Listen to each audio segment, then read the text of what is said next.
Did you know that making perfect sushi rice is not as difficult as it seems?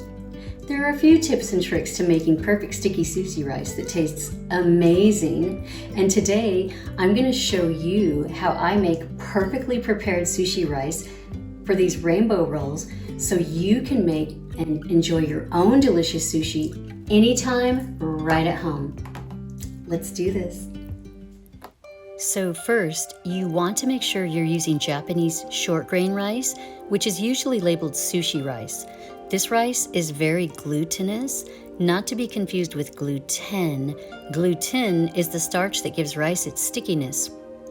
Measure out the rice according to the directions. It's usually 2 parts rice to 3 parts water, and I'm using 1 cup of dry rice for this recipe. Rinse the rice underwater for about a minute or so, but try not to over-rinse because you don't want to lose too much of the starch. That's what helps make the rice sticky. Then add it to a saucepan along with 1.5 cups of water, bring it to a boil, then cover and simmer at reduced heat for 20 minutes. Now we'll prepare the seasoning mixture. To a small saucepan, we're adding 1/4 cup of rice vinegar, a 1/2 tablespoon of avocado oil, 2 tablespoons of sweetener. I'm using rice syrup, and you can see just how incredibly sticky it is. And it will start to dissolve once the mixture begins to heat up. And lastly, we'll add in 1/4 teaspoon of sea salt.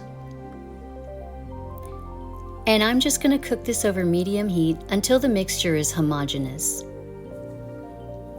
So while the rice is cooking, I'm going to prepare my veggies.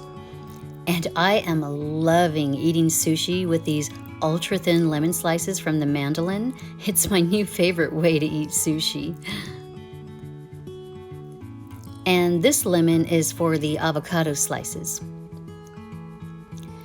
So next, I'm going to peel the purple carrot, and that's our violet. And then slice some yellow peppers, for yellow of course. And we have some nice orange pepper slices, and this rich deep red pepper, and some avocado slices for the green.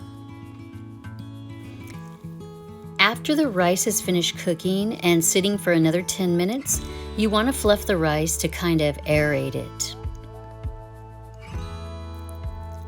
Then add in the seasoning mixture, and you're just going to work it in until it's really nice and sticky. And it does taste really good. So now for the blue indigo part of the rainbow, we're gonna get creative here and mash up some fresh blueberries. And I'm pouring some out because I'm not sure exactly how much we'll need. Let's add half of the rice to the blueberries and stir it all together. And maybe just a tad more.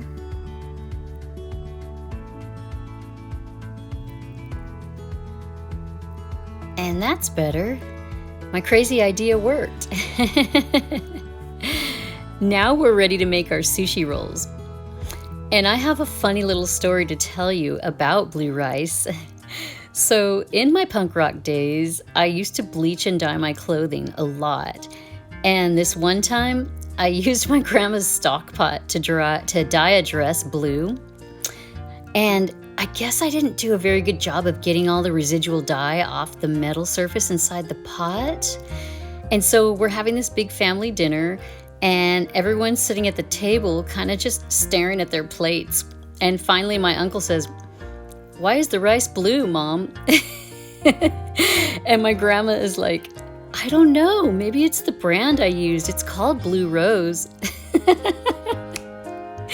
And at this point, I just started cracking up, and I had to out myself and let them know it's because I dyed my dress blue in the pot, and we all just broke out into laughter together. It was really funny.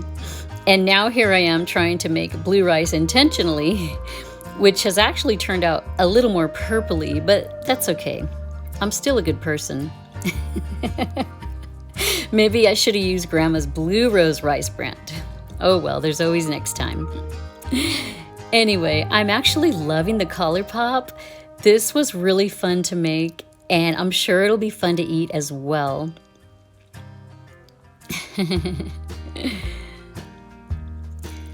So let's slice this veggie rainbow roll and see how it presents. It's slicing pretty easily, so that's another good indicator of very well cooked rice. Properly cooked sushi rice. And nice, I'm pretty happy with how it turned out. And the rice seasoning was perfectly delicious. So I hope you enjoyed this rainbow sushi experiment and feel inspired to try it out for yourself. Subscribe to the channel for more of Marie's tasty experimental cooking. And don't forget to like and comment below. Thank you for watching. I'll see you all next time.